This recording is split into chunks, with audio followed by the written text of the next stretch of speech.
The broadcast is now starting. All attendees are in listen-only mode. Good afternoon, everyone, and welcome to today's webinar, The Power of Personal Networks During Transition and Beyond, presented by Peak Parent Center's RSA Shift Transition Project. Before we get started, I want to go over a few items so you'll know how to participate in today's webinar. If you're connected through the internet on your computer, you should see your control panel in the upper right-hand corner of your computer screen. You're listening in to today's webinar by default using your computer's speaker system. If you'd prefer to join over the phone, just select phone call in the audio box on your control panel, and the dial-in information will come up for you. You'll have the opportunity to submit text questions to today's presenter by typing your questions into the questions panel or box on the control panel. So you can type in questions at any time during the presentation. Our presenter and I will both be monitoring the questions, and Rebecca, our presenter, will address them as she can. And then we're also going to have a 10 to 15 minute time period after Rebecca does her presentation for questions and answers.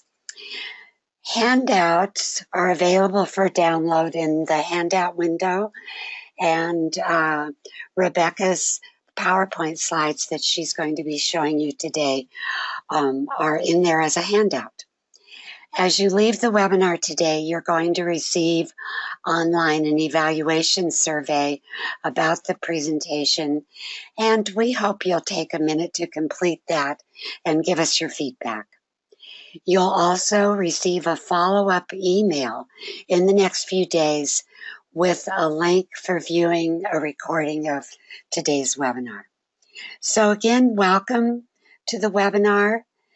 It is my pleasure to introduce our speaker today, Rebecca Pauls, who is the Executive Director of the Plan Institute in Vancouver, British Columbia.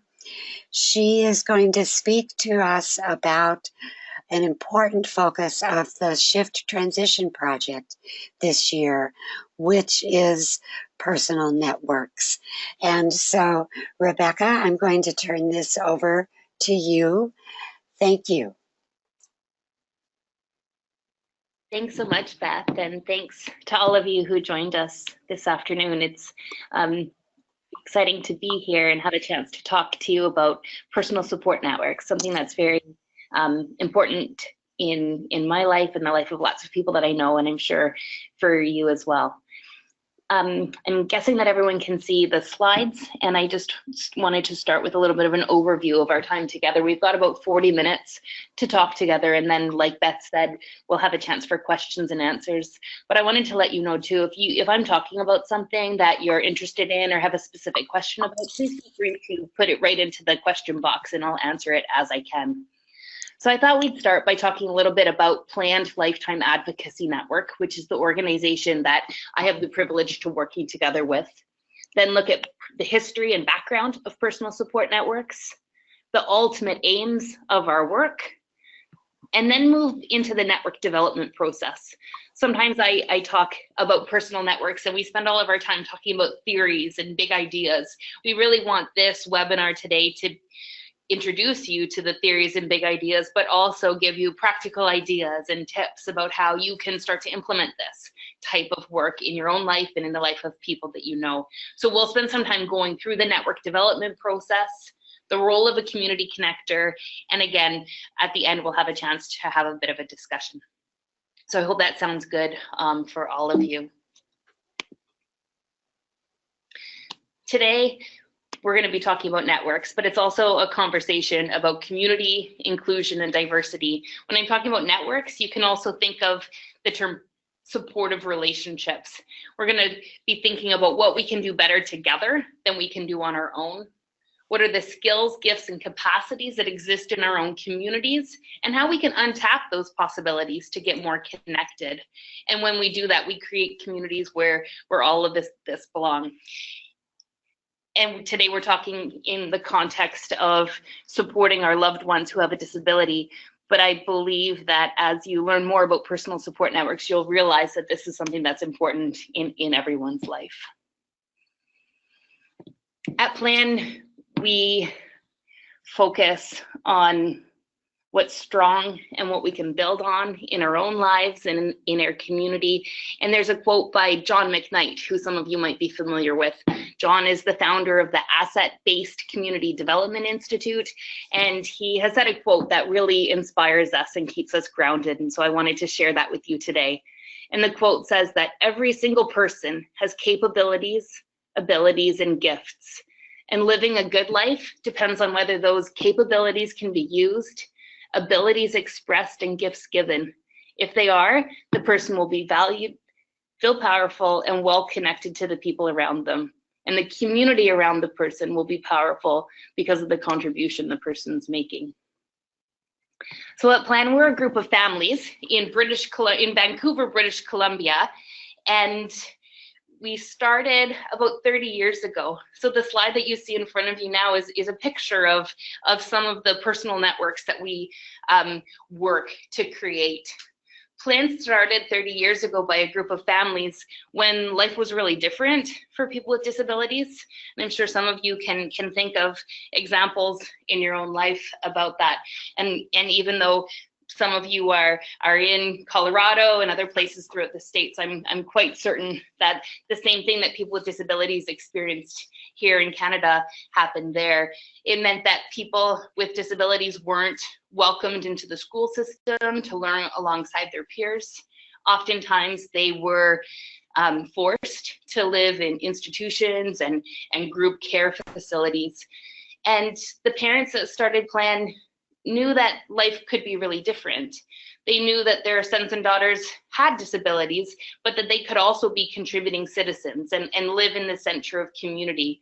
So these parents came together initially as an advocacy body, starting to work to create inclusive education and help their kids in supported decision making and some other key aspects of life in the community. But the one thing that I respect so much about these parents is that they realized that if they were going to work so hard to chart this new path and to create a new life for their sons and daughters, they were also thinking ahead, and they asked that question, what happens when we're no longer here? And that might be something that some of you who are parents and have kids with disabilities think about a lot. What happens when I'm gone? And that's where the idea of personal support networks comes in. Personal support networks are groups of people who are unpaid, who come together for the benefit of the person at the center. So the person oftentimes who has a disability, who's dependent on the support of other people. So now Plan in Vancouver, we have 100 families who create our organization. I'm the executive director and the only full-time staff person. The rest of our organization is run and led by the families, and we have a small team of mentors and community connectors who work together with the families to build their personal support networks. The reason that we have a small staff team and really work to empower the leadership of people with disabilities and their families are based on these two quotes that we share.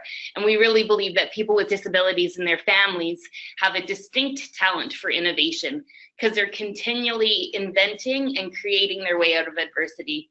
As such, they're the primary source of innovation and leadership. So we come together as an organization in groups. We have meetings and committee meetings. We also just get together for fun and potluck dinners and be together. The families really share their lessons and what they learn and provide a lot of support and mutual learning. So when we're talking about personal support networks, I just put a couple of diagrams in here to illustrate what we mean when we're talking about a personal support network. So this first model that you see could be considered a hub and spoke structure. You see that there's one person at the center and then multiple people around. Maybe that is what some networks that you know, the person at the center could be the person with a disability, and they have support workers and friends and maybe people from church or community groups. Another illustration of a network could be this one, where you see there's some connections between the squares. So it could be someone and maybe a network that looks like this would have planning meetings and have a few people together. But when we're talking about personal support networks, it looks more like this diagram, where the person at the center might be Louise, and you'll see that all of these people have multiple ways of coming together, and it's not just for the benefit of Louise. Everyone in the network benefits. It's a different way of doing life together, a commitment to support each other, to talk about what's important, and really work together in a community-based way so that people can live good lives. Here's a picture of one of our networks. You'll see people in here who are family members, friends. One of them is a community connector.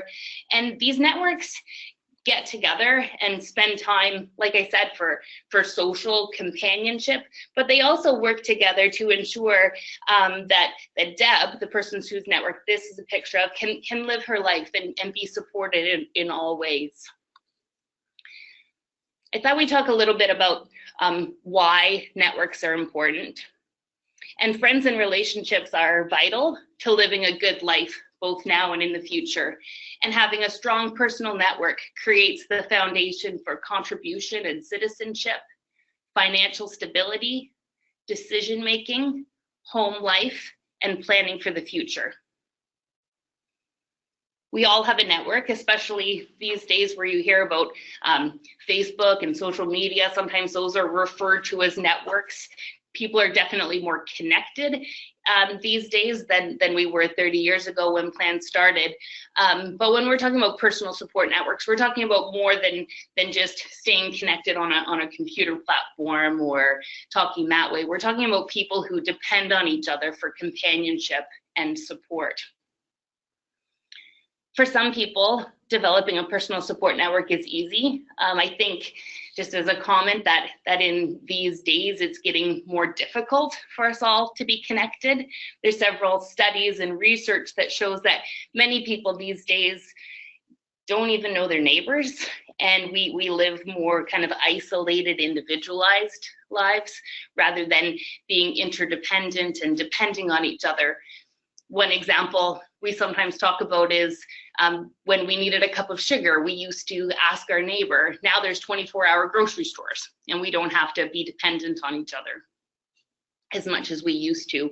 But when we're thinking about people with disabilities, especially in the context of the future, when parents aren't here to be able to provide that same level of support and continuity, having caring relationships is really the best guarantee of safety and security in the future.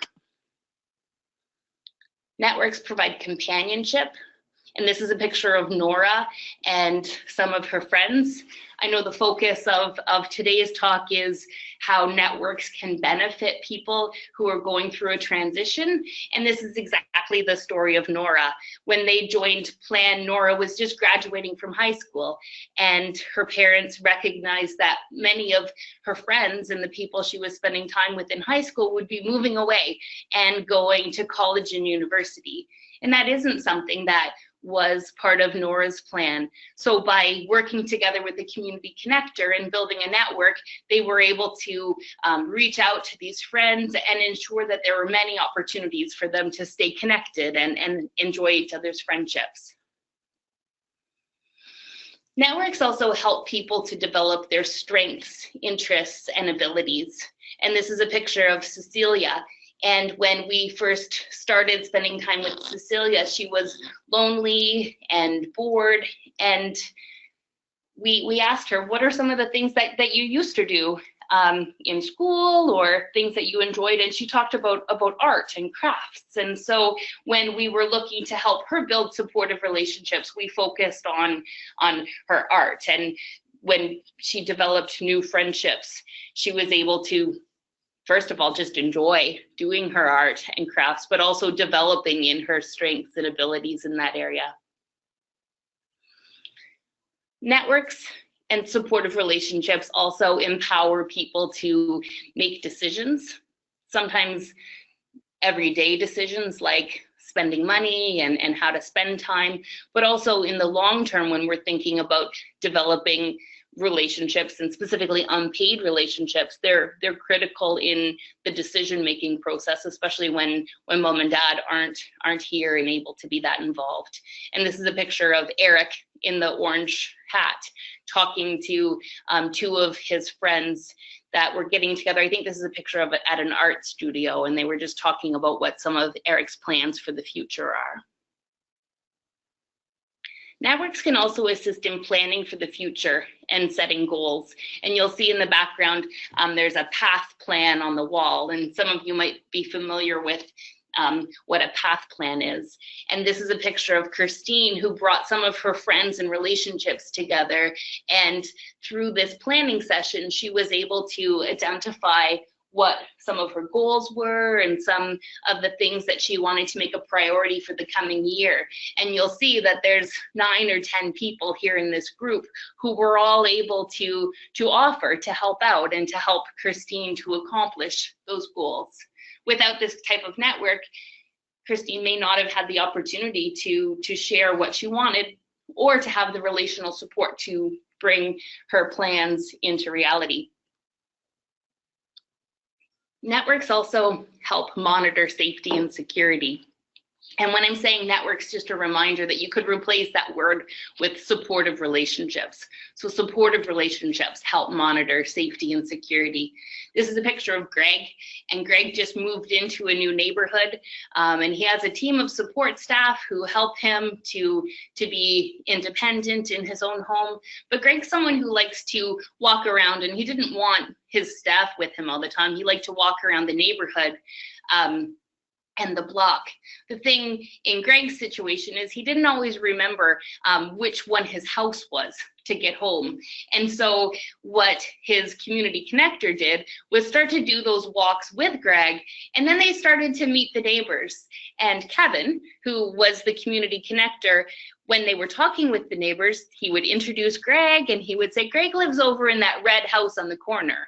So by meeting these people and letting them know where Greg lived, when Greg was out and about on his own and forgot where he lived, these relationships could be like, oh, Greg, there's your house on the corner.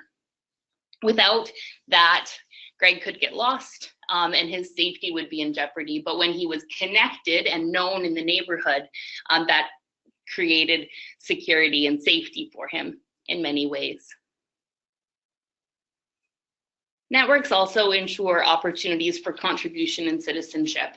And what we mean by that is that having supportive relationships really help people to get involved in the community and get connected in ways that they can share their own unique gifts. I think that we can all probably know people in our lives who have disabilities or other things that limit them from being involved. And with the support of friends, people are able to make their significant contribution. This is a picture of Joan. And Joan is someone who did spend a lot of time on her own in her apartment and didn't have a lot of friends. When she started working together with a community connector whose main focus was to help her to build supportive relationships, she was able to get out and start to enjoy some of the things that she used to. And the piece here that we want to talk about is that networks or supportive relationships ensure continuity when parents pass away or are no longer to be able to be as involved as they were. So based on those things, I know we went through those theories quickly, but if we were together in a room, we'd have a conversation about what are the other benefits of being connected to a strong network. and what happens when a person doesn't have friends and unpaid relationships in their lives. And I'm sure we can all think about that. We're going to transition in a moment to talking about how we build networks and how we can help ourselves or someone we love to get connected and build a network. But before that, I just wanted to open it up and ask those of you who are attending, do you have any questions or anything that you want to address at this point before we move forward? If so, you can just type it into the box under questions on the right-hand side.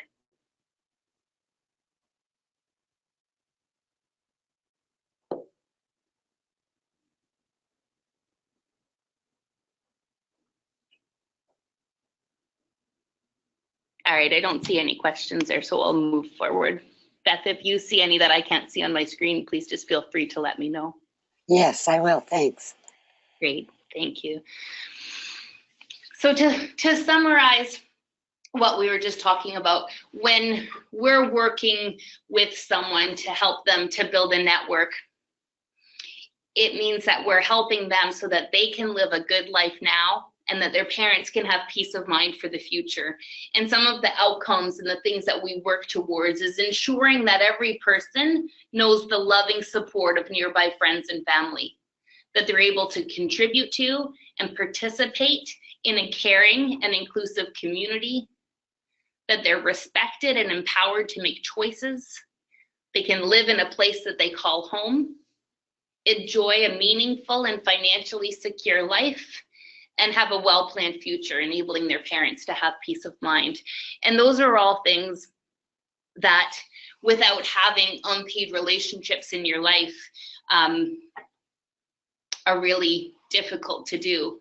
The good news is that supports and services and paid professionals that help people with disabilities have come a long way in the last 30 years. And there's a lot of really great support workers and organizations that people are involved with that do help them to live a good life and be involved in community.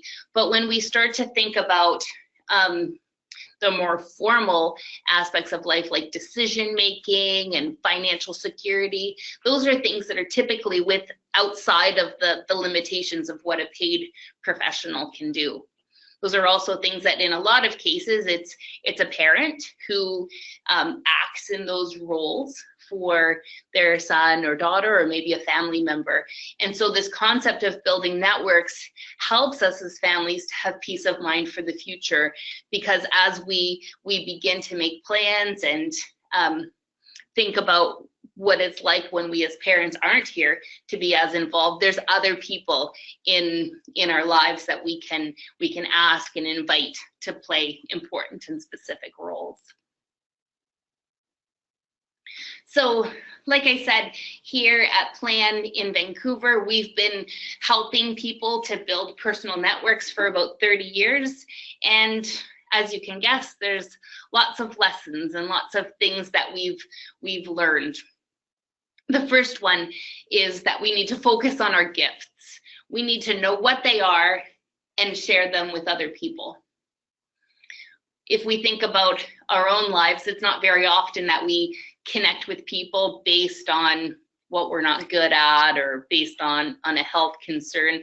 We connect with other people and build friendships based on the things that we're interested in and who we are as a unique person. Unfortunately, for people with disabilities, often we don't focus on their gifts. We focus on their deficits or their needs, maybe labels that are attached to them. So this concept of building unpaid supportive relationships is really a paradigm shift, not focusing on needs and deficits and labels, but focusing on a person's gifts. This is a picture of Channa, and Channa is the one with the Super Mario Brothers outfit on. You'll see him with a group of other people, and Channa's someone who joined Plan when he was just moving out of high school into college. And Channa's a really exceptional artist. He likes to draw comics and animation. And his goal was to go to college for animation and to learn and really perfect his skills. Now, to get into college, he had to create a portfolio.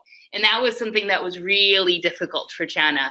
He liked to draw and he liked to do his animation, but creating something for the school was a big challenge. And so his community connector and his family tried to sit down and help him create the portfolio. And that was really hard. He just wasn't interested. He wanted to do his work, but not get this project done.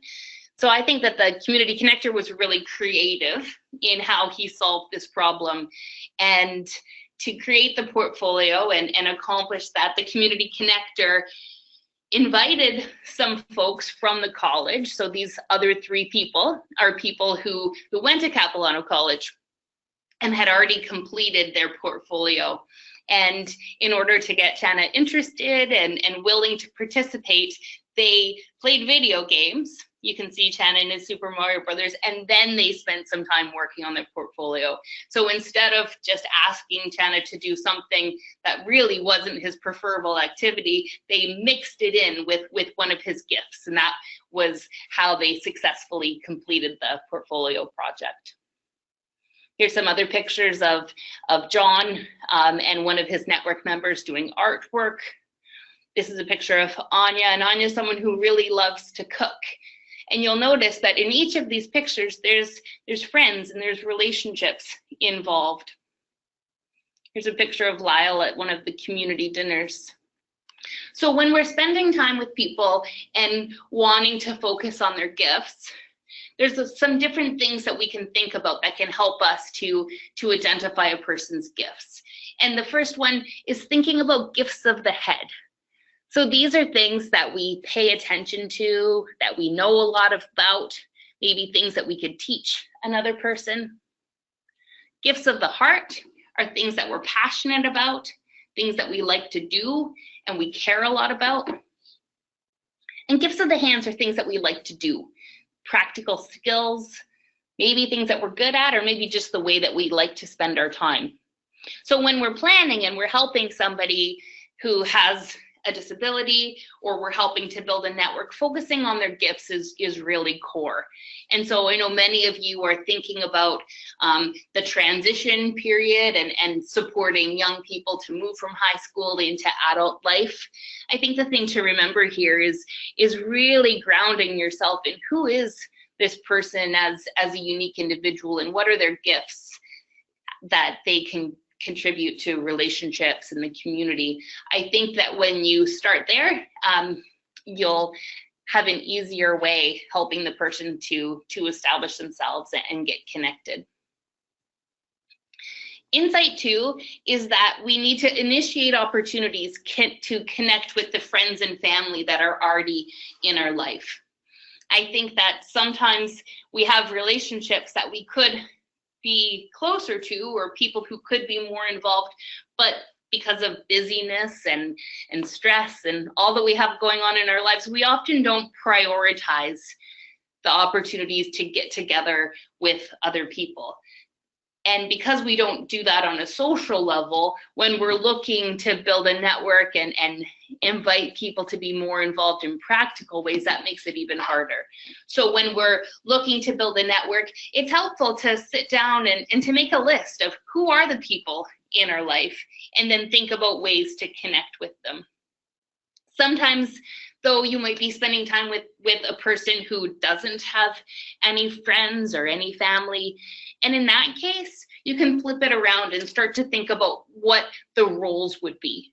You can ask yourself, if this person did have someone in their life, what are the things that they would do? Maybe it's go to the park together or to play checkers. Maybe it's to join a club or a group.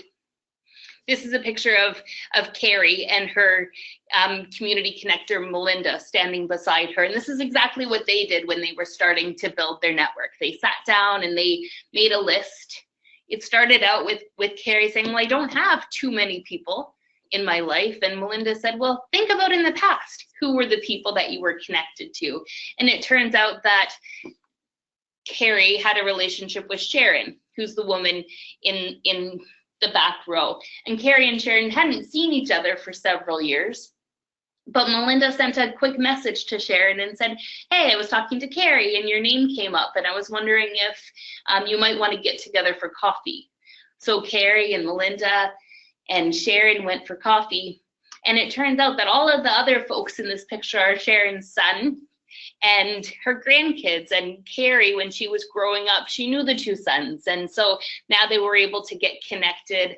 And Carrie spends time with Sharon and her family on all of the holidays and some weekends. And so by making a list of relationships and initiating opportunities to connect, Carrie went from having very few relationships to again being connected in this vibrant, close family structure. So just to summarize this section is that we can think about our current relationships and roles for new relationships. There's lots of different person-centered thinking and person-centered planning tools that you might have seen throughout the years about relationship maps and relationship circles. Insight 3 in building a personal support network is that we need to be active in our neighborhoods and look for ways to say hi to people and get to know each other. Some of you might be thinking that that's really hard to do because it's not something that comes naturally in our culture these days. We can all think about times where we are walking down the sidewalk and people don't even smile and say hi to each other. So this work that we're doing in building networks is a little bit countercultural, and that's why we need to spend time talking about it and learning how to get more connected with each other. Again, this is a picture of Greg, and like I told you, he moved to a new neighborhood and he was looking to make friends and get connected.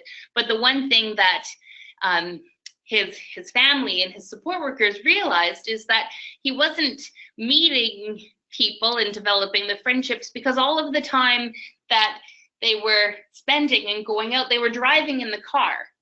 And one idea that they had that they tried out that really worked is what if we stopped going in the car and started taking the bus to places? And so when Greg started to take the bus, he had an opportunity to get to know more people who are waiting at the bus stop and have a chance to be together where other people are. I guess the lesson here is if we want to build friendships and build supportive relationships, we need to be out and about and be where other people are.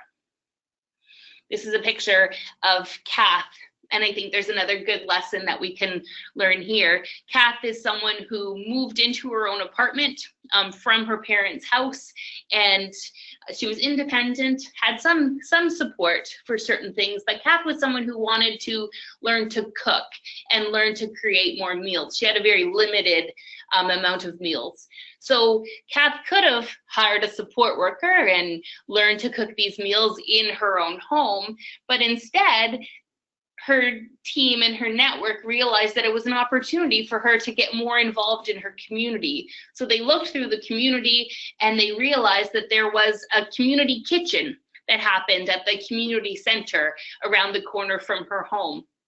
So Agira, who's the community connector, and Kath started going to this community kitchen where Kath was able to learn to cook and expand the repertoire of meals that she could make for herself. And at the same time, she started building relationships and really spending time with people. This is a picture of Nora, and you've heard some of her other stories. Nora is someone who likes to play the drums and be involved in band. And so she would join a community band and go to the practices and performances. But as she was looking to expand her relationship, she realized that there was an opportunity to invite others to come along. So in this picture, it's a picture of Nora and her connector and some of her friends at one of her concert bands. Something that we can learn from this story is that whenever there's an activity going on or something that we're doing as a family, or if we're working with someone, we can always ask the question, who else could we invite to this? If you're a support worker who's helping someone to build relationships and you're doing something fun on the weekend, rather than going to the movies with someone, you can focus your work on helping the person to build relationships. that they could go to the movies with. So it's a bit of a paradigm shift there. It's also important to hang out in the places where people with common interests will be. We talked about learning what a person's gifts are and what makes them unique as a person. One way of building supportive relationships is to hang out in the places where other people are. So if someone is interested in art, you can go to the art studio. Or if someone's interested in hiking, chances are there's other groups in the community where people do hikes and regular walks. So when we're building relationships, in the same way that we need to be out in the community, we can think about where other people who share the same gifts would be and intentionally go to those places. Here's a picture of one young lady, Carrie, who used to like to go kayaking. Well, she still does like to go kayaking, but she was doing it alone with just her family. So in their quest to build more supportive relationships, she was able to join a kayaking club. And this is a picture of a group called Power to Be here in Vancouver. And Carrie was able to join and have an opportunity to make more friends. So when we're thinking about helping people to get connected and build relationships, there's a few key elements that we can focus on. And again, this is a short webinar that we're doing over lunchtime, and we're so glad that you all joined in. But just a note to say that some of these ideas and concepts are large, and some people take full 2-day courses and workshops on this. So I hope I'm not going too fast, and if there are questions that you have, please do jump in. But the key elements of community connecting and getting involved is recognizing that everyone has gifts, that our gifts have value in community, that the community is full of welcoming places, and that friends and relationships bring meaning to our lives. When we're thinking about the community and places where we can go to build relationships, it's helpful to think about the building blocks of community, or where can we start to find these people. And this is a quick lesson in asset-based community development. So the building blocks of all of our communities at our neighborhoods are people with gifts, people who are natural connectors, groups and associations, service providers, local businesses, and public spaces. So when you're spending time with someone and helping them to build their network, thinking about their neighborhood and their community, and where are the groups and associations, where are the local businesses that this person could spend time in to build relationships. We talked about people with gifts and focusing not on someone's disability or deficits. We can also think of people with gifts and the natural connectors that exist in the neighborhoods and connect with that person. Sometimes we use the example of a faith community or a church. There's always someone at a church who knows everybody, who knows everything about everybody. So if you're trying to help someone to build relationships and build a network, starting to talk to that person and ask them who they know and what places or what's going on and how they can get involved. I'm going to jump ahead here a little bit to insight number 4 when we're helping people to build a network, is that we need to talk about important considerations and what we need to do to help people be comfortable and safe in the community. We talked about focusing on someone's gifts rather than their deficits or their labels, but that doesn't mean that people don't have very specific things that others need to know in order for them to be healthy and safe in the community. And that might be a seizure protocol for someone who has seizures. Friends and relationships need to know how to respond to that. Some other examples I have up here on the slides is something that my friend Corey says all the time. He says, please walk on the left-hand side of me when we're out and about. Corey could say, I'm blind in my right eye, But if he's talking about being blind, that doesn't tell me anything about what we need to know to be active and to enjoy the things that we want to do. But if we can turn it around, and rather than stopping at just a diagnosis or a disability related support need, and take it one step further and ask the question, what do we need to know for this person to be healthy and safe in community? Then as a group of friends and relationships, we're able to help people to get involved and build their lifestyle.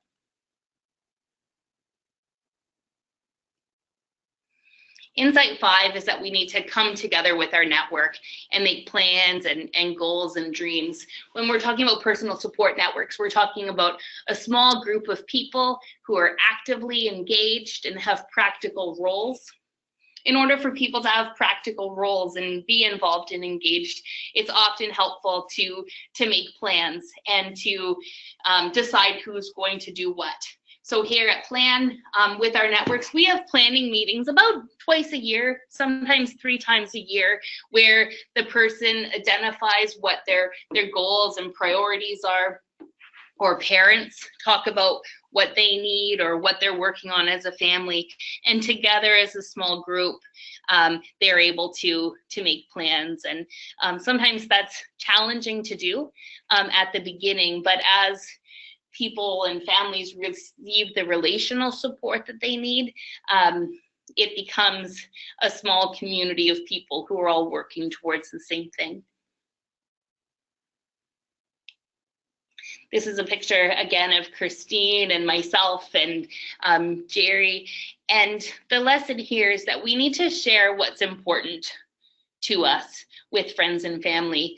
When things are challenging or when we're nervous or scared about something, sometimes it's easy to keep that to ourselves and not talk to other people. And that's one of the reasons why we often remain lonely or isolated. We tend to keep the more challenging things to ourselves. And so this concept of building networks means that we need to find ways to share what's important to us. And if you're a family member listening today, that could be things like thinking about the future and where your son or daughter might live when they move out of the family home, or it could be a challenge that you're having in finding work.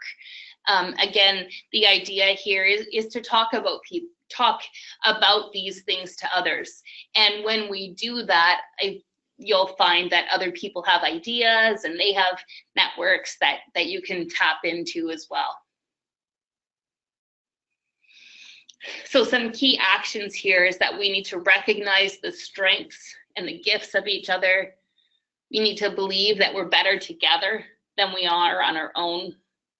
We need to know that our community is full of abundance and people and places that we can get connected to, that we can invite people to be involved and help with things that are important. And it's often helpful to ask someone you trust to collaborate with you to build and nurture your network. Like I was telling you, here at Plan, we have a team of people that families work together with to build networks. But oftentimes it's a family member who does this work, or sometimes a support worker who learns about networks and how they can help people to develop supportive relationships.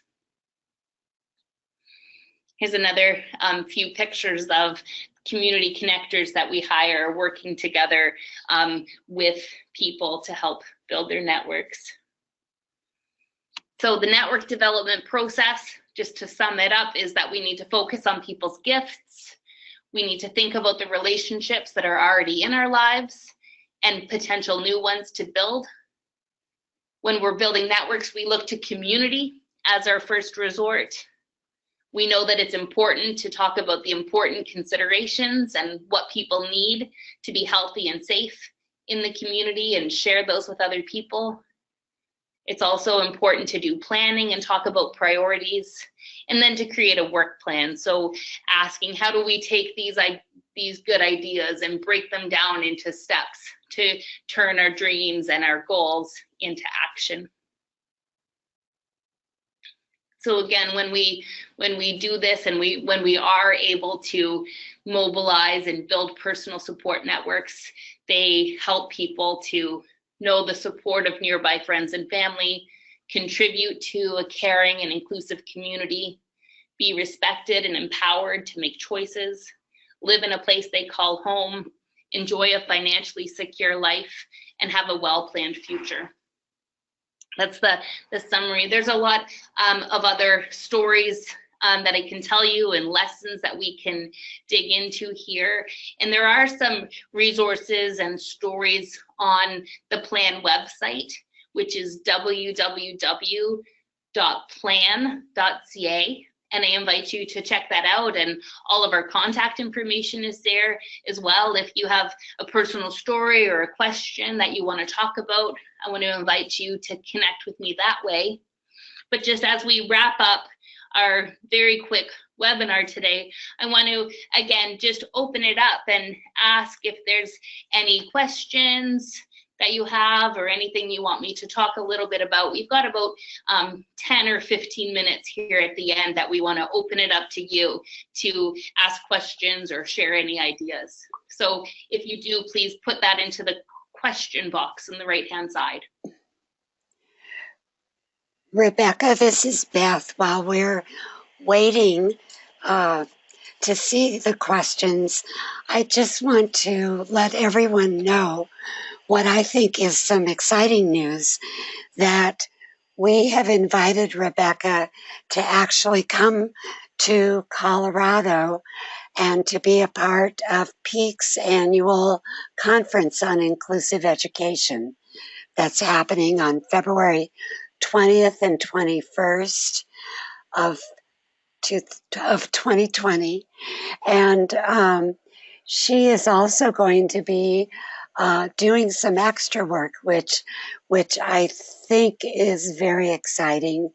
And that is, she will be doing a one-day workshop that will be very interactive and very hands-on, that will get to what I think she does not have time to get into today, which is some of the practical strategies and tools for all of us to help actualize this in our lives, in the lives of our young people and our families. So stay tuned to PEAK for that, and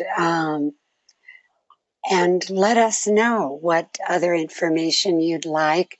And we're real excited to have a relationship with Rebecca this year as our project, and we'll be bringing more information as the year goes on. Rebecca, I'll turn this back over to you. It looks like we have a question and a comment. Sure, thank you, Beth, and that's exactly right. The workshop that we'll do will take all of the concepts that we talked about today, and we'll be really hands-on. We'll actually walk away from that workshop with a network development plan for someone that we care about. And like I said today, it had to be a very quick, fast overview, but I do believe that people will appreciate that workshop as well. In terms of the questions, Beth, I'm not seeing them in the control panel here, so I'm wondering if you could ask them out loud.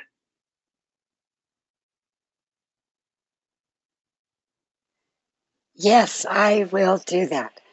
So the question, well, there was a comment, a great training, and thank you for the information. And then a question, what is a community connector? Is this a paid position? Great, that's a great question.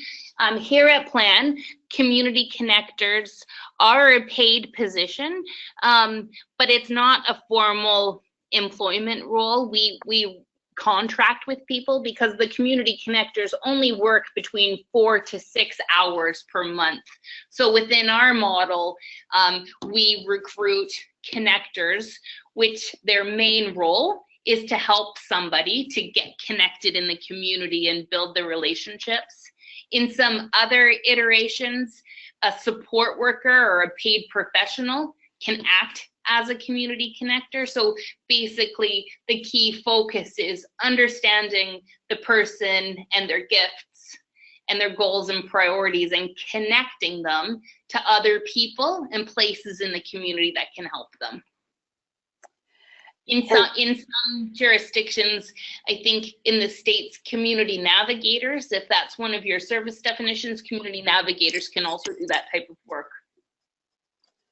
We have another participant who, and it's one of our colleagues from Kansas, actually, who it says that Rudd Turnbull, who I know was at the University of Kansas, calls these networks group action planning teams. I haven't heard that before, but that sounds very interesting. Group action planning teams. Yeah. We call them personal support networks. Sometimes they've been called circles of friends. Yeah. And other names that way. But I'll look into the work from the University of Kansas. Thank you very much for sharing that. Rebecca, this is Beth again. I just want to add, and maybe it's a part of a question expanding on what you have talked about. The community connectors, what we have found in our work at our Parent Center and with our projects is that there's an element to plan around having the actual community connectors in paid positions that is very hard to replicate in other ways. And so I just want to, maybe it's just also letting folks know that we are very interested in facilitating ongoing conversation about in Colorado, as well as in some of the other states whose parent center staff I know are on this webinar today, that we really explore how can we get closer and closer to some deliberate, concrete ways and tools that are very available for young people and for families to make this a reality. Yeah, I agree, Beth, and I think that that's an important conversation to have, and I'll be really happy to be involved in any way that I can. One way that we're exploring this with a family group from North Carolina, from First Family Resource Center, is we've received a grant from the North Carolina Council for Developmental Disabilities to explore how we can support people with disabilities, families, and professionals to learn how to build unpaid natural relationships. And so if some of you are on Facebook or social media, we have a Facebook page, and the initiative is called Full Circle Capacity Building. And so when we send out notes from this and the recording, Beth, maybe we can add a link to the Full Circle work that we're doing. And I know that Janet Price Farrell, who's the executive director of that family center, would be very interested in sharing the learning that they're doing as well. Yes, definitely. Thank you. We know Janet Price Farrell here at Peak, so that's a great connection. And we will, Rebecca, you and I'll coordinate with you so that we can make sure we send everyone this information. There's also now in the question box, Leah, who's our colleague from Kansas, has given a link for the information from Rudd Turnbull about the group action planning teams. So we'll make sure to share that too. Great. and I'm looking forward to being with you in February. And one thing that we weren't able to get to in our short time today, but we touched on, is just the power and the importance of the family voice and family leadership, especially as things are changing in each of our states and countries in terms of, well, for you guys, Medicaid and Medicaid reform and so many other challenges. Helping to build natural unpaid relationships and families sharing the solutions that they come up with will really lead us into a future full of safety and security, rather than worrying about what changes are going to come down the pipe next for the professional support that we receive. Yes, yes. I am very excited about learning all we can and working together, because any of us who are families or individuals with disabilities, as well as professionals who are very concerned that this concept of networks, or understand the importance of that for people.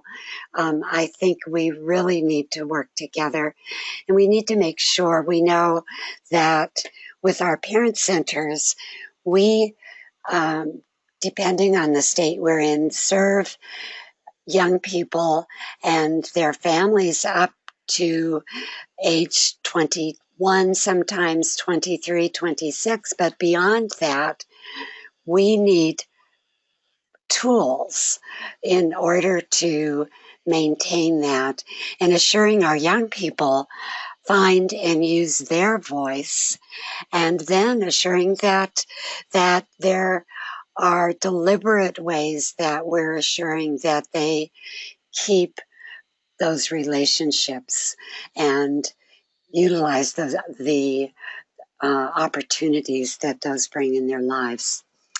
So I don't see other questions. Did you have something else? Sorry, Rebecca. Oh, no problem. I'm sorry. I just wanted to say that I think that this is just scratching the surface and starting a very important conversation. And obviously, within the context of a very short webinar, it's hard to give a full overview. But I think that it's exciting that as parent centers, you're starting to think about how to build natural, supportive relationships in that transition time for young people, because that can help them to build interdependency and really set the stage for their adult life. So I just want to commend you all for jumping into this, and I really look forward to digging into it more with you all. Wonderful. Thank you very much, Rebecca, for being with us today. And thanks to everyone who participated today. Rebecca, there are many other folks who have said great information, great training in the box as well. So I believe this has been very useful. And I want to tell all of you to please stay tuned. We will follow up with you. You will be given access to a recording of this webinar, which will eventually be uploaded and archived on the Peak website with closed captioning added. And keep in touch with us with your questions, your ideas, and hopefully you will be able to join us in Denver when Rebecca is actually with us in person. So thank you again, Rebecca, and thanks to everyone. And Rebecca, do you have any final words? I just want to say thank you so much for this opportunity to start the conversation. And I think that as we look ahead to the future, it's becoming even more critical that we focus on relationships and community. So I'm excited for you, and I'm really looking forward to continuing this conversation together. Wonderful. Thank you very much. I will leave the control panel open for a few minutes if you need some extra time to download the handout. And have a good day, everyone. Stay in touch. Bye-bye.